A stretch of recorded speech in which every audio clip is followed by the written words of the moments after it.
1 કલાકમાં અમે તમામ વસ્તુઓ લઈને પેક કરીને તેમને ફોટો આપી દઈએ છીએ અને જતા રહીએ છીએ.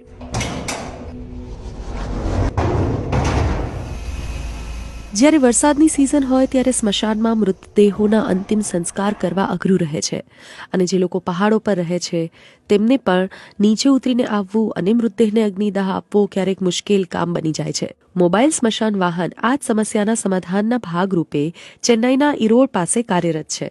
આ મોબાઈલ સ્મશાન વાહિની સેન્ટ્રલ રોટરી ક્લબ ચલાવે છે. ગરીબો માટે તે ખૂબ મદદરૂપ છે. જે ગામડામાં રહે છે તેઓ પોતાના જ પ્રાંગણમાં અંતિમ સંસ્કાર કરી નાખે છે. જેઓ વર્ષોથી અહીં જ રહ્યા છે તેમને તે જગ્યા છોડવી નથી. મોબાઈલ શબવાહિની આવા લોકોની ઈચ્છાઓ પૂર્ણ કરે છે. તેઓ જે જગ્યા પર રહ્યા અમે તે જ જગ્યાઓ પર તેમને અંતિમ દાહ આપીએ છીએ. તેમના જ ગામડાઓ